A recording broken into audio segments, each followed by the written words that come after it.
Bienvenue, merci de nous retrouver ici en direct du plateau télé des Assises européennes de la transition énergétique et j'ai la chance de recevoir ce matin Jean-Paul Delevoye. Bonjour, vous êtes l'ancien président du Conseil économique, social et environnemental, ancien ministre.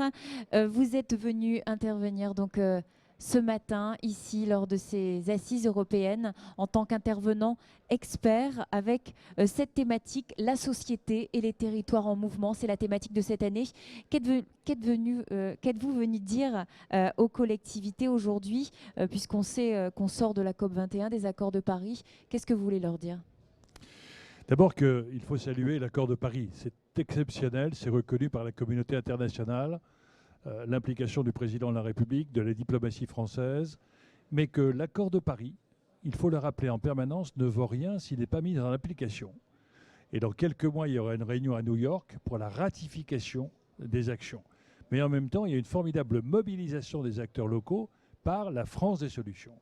Et donc aujourd'hui, l'accord est signé, mais il sera mis en application à partir de 2020 et c'est les acteurs sociaux, les acteurs locaux qui seront déterminants pour la réussite de cet accord. Le deuxième élément, c'est que c'est un moment politique majeur. Les citoyens du monde ont brutalement découvert la fragilité de la planète. Et quand on perçoit que quelque chose est fragile, c'est quelque chose que l'on peut perdre. Et on a envie de se battre pour ne pas la perdre. Et donc aujourd'hui, il y a une volonté, une mobilisation potentielle des citoyens à dire « je veux agir pour préserver la planète ». Troisième élément, c'est sur la proximité, l'accompagnement, que les choses se mettront en place. Les solutions seront locales. Et l'on voit bien que le basculement du mode énergétique dans lequel nous étions dans des productions collectives avec des réseaux collectifs a basculé sur la production individuelle. Et nous sommes dans un moment où cette transition énergétique, c'est le message que je voulais faire passer, est d'abord et avant tout une transition vers un nouveau modèle de société. Nous passons d'une société de l'abondance à la société de la rareté. Nous passons dans un moment où l'attractivité des territoires va l'emporter sur la puissance des territoires et où la qualité de vie sur un territoire sera déterminant pour cette attractivité. Et dans un élément d'attractivité, l'indicateur de santé, l'indicateur du bien-être, l'indicateur d'une émission maîtrisée des CO2 sera à l'échelon de la planète déterminant. Donc pour vous, en matière, si on parle en matière de conscience, d'éveil des consciences, on est dans une conjoncture positive aujourd'hui? Nous avions, quand j'étais président à l'époque au Conseil économique, social et environnemental, avec Nicolas Hulot, organisé un sommet des consciences. Et vous avez raison, la transition énergétique ne peut pas être uniquement qu'un aspect technologique, un aspect financier, même si aujourd'hui les finances sont là, les technologies sont là et les mobilisations sont là. C'est d'abord et avant tout une prise de conscience.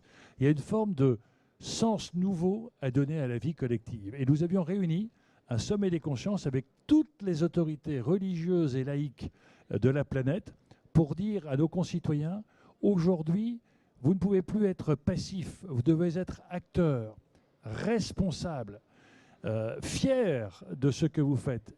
Et si vous protégez la planète et si vous avez du respect pour votre environnement, vous aurez du respect pour vous et vous aurez du respect pour l'autre au moment où on assiste à l'échelon de la planète à une radicalisation extrêmement violente des rapports sociaux.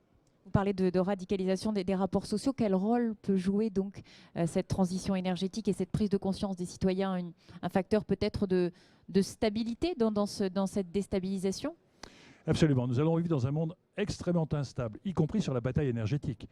Le baril du pétrole à moins de 50 $ fait basculer dans l'incapacité de nourrir les peuples un certain nombre de pays émergents, donc les tensions politiques extrêmement lourdes, va mettre en faillite un certain nombre de difficultés d'entreprises, va poser des problèmes de vision à moyen terme, y compris pour EDF. EDF a besoin de 20 milliards par an pour renouveler le parc nucléaire, il n'en dispose que de 2. Donc toutes les impasses sont devant nous. Et dans ce monde extrêmement instable, assurer la réduction de la dépendance énergétique est un facteur de stabilité et la mobilisation citoyenne est un facteur de sécurisation collective. Et c'est quelque chose qui est totalement fascinant parce que nos citoyens sont prêts à l'entendre et sont prêts à adhérer à une temporalité qui est différente de la temporalité électorale. Il faut la pédagogie des enjeux. Les citoyens ne changeront que s'ils en comprennent les enjeux. Deuxièmement, s'ils participent au débat, mais pas à la française, pas pour terrasser celui qui ne pense pas comme vous, pour essayer de comprendre et de s'enrichir de la différence, d'adhérer à une décision politique et de la mettre en œuvre en étant accompagné, Et je crois que cette temporalité permettra de retrouver un lien entre le politique porteur d'une vision et d'espérance et le citoyen porteur de responsabilité. Vous avez dit lors de l'ouverture ce matin, l'espérance qu'on va susciter doit être supérieure à la souffrance qu'on va provoquer. Ce sont vos mots, hein, je pense. C'est la seule manière pour vous de faire adhérer les citoyens, cette expression? Vous savez, d'abord, pour qu'un peuple change, il faut qu'il ait la sensation que les sacrifices demandés soient équitablement répartis. Deuxièmement, il faut qu'ils aient la sensation d'avoir participé au choix, pas de le subir. Troisième élément, il faut que l'effort collectif, ils aient la perception que c'est pour aller vers un mieux. Le changement est toujours, mais que ce soit dans une vie personnelle, dans une vie professionnelle, dans une vie collective d'un État, si le changement apparaît négatif par rapport à ce que l'on a, vous créez des résistances. Donc il faut créer l'appétit du futur, l'appétence au changement, en leur montrant la gourmandise du changement, en leur montrant que ce qui sera le but final sera nettement plus agréable et plus épanouissant. À un moment donné, on va passer de la société de la performance à l'épanouissement. L'objectif de chacun devrait être le bien-être, l'épanouissement, l'apaisement dans un territoire plus respectueux de l'environnement. Si on zoome sur la région Nord-Pas-de-Calais, la grande région maintenant Nord-Pas-de-Calais-Picardie, qui a lancé sa troisième révolution industrielle, baptisée Rêve 3, quel regard vous portez sur cette troisième révolution industrielle? Dès le départ, j'étais fasciné par le fait que cette région Nord-Pas-de-Calais, qui était dans des débats politiques compliqués entre le jeu traditionnel, entre l'opposition et la majorité, mais y compris d'ailleurs au sein de la majorité, des tensions assez fortes entre les partisans d'un conservatisme et d'un modernisme. Et quand j'ai vu la volonté commune de Daniel Percheron et de Philippe Vasseur de mettre le milieu économique et le milieu politique au service non pas de conflits d'intérêts, mais d'une communauté d'intérêts portée par un projet qui les transcendait. Vous savez, quand on demande au peuple d'adhérer à une cause, il se transcende. Quand il défend des intérêts, il se déchire. Et là, j'ai vu brutalement les débats politiques se transformer et qu'on enrichissait par la différence l'adhésion à un projet collectif qui est celui d'une mutation régionale et surtout de permettre à la région Nord-Pas-de-Calais, qui a été marquée par la richesse de son passé, de retrouver l'espérance du futur et de pouvoir montrer à l'échelon de la planète sa capacité de transformation. Je vois encore le livre de Los Goel, je vois les évolutions qui ont été largement engagées par les débats citoyens au niveau de la région. Et pour moi, c'est quelque chose qui est extrêmement positif. Vous anticipez déjà une quatrième révolution industrielle ? Nous sommes pas en crise, nous sommes en métamorphose. Et la métamorphose, ça veut dire que le futur n'est pas la projection du présent, c'est la contestation du présent. Et l'avenir appartiendra non pas aux plus anciens, non pas aux plus puissants, mais à ceux qui savent s'adapter. Et donc la révolution sera permanente.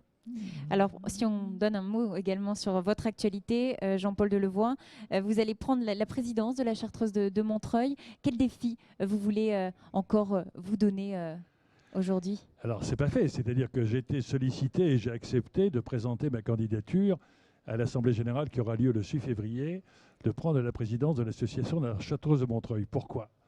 Parce que lorsque j'avais rencontré monsieur et madame Schwab à Genève, chargés d'analyser les risques que court le monde, je leur avais dit quel est en 2015 le risque majeur. Ils m'ont répondu la dislocation sociale. Et en 2016, on voit bien aujourd'hui, c'est la robotisation et la place du travail. Et donc nous avons besoin aujourd'hui de réfléchir à cette nouvelle société dans laquelle nous rentrons, qui doit être une société de l'inclusion et non pas de l'exclusion, et qui permette à chacun de se sentir utile, même si le robot remplace le travail, et si peut-être on consommera moins, mais il faudra vivre mieux. Et donc toutes les équations qui sont devant nous sont compliquées, parce qu'il faudra consommer moins et garder son pouvoir d'achat, peut-être travailler moins ou ne plus travailler parce que le robot le remplacera, et comment on donne du sens à sa vie. Et donc j'ai accepté parce que c'est le moyen d'aider le politique, en prenant sa distance par rapport au pouvoir, de mobiliser toutes les intelligences. L'avenir appartiendra à l'intelligence collective et à la mobilisation des talents de chacun. Voilà, donc des enjeux modernes, incontestables, mais des enjeux majeurs et compliqués sur lesquels vous poursuivez vos réflexions. Merci beaucoup, Jean-Paul Delevoye, d'avoir accepté notre invitation sur ce plateau, et merci d'avoir été présent au cours de ces assises. Voilà, on se retrouve tout à l'heure.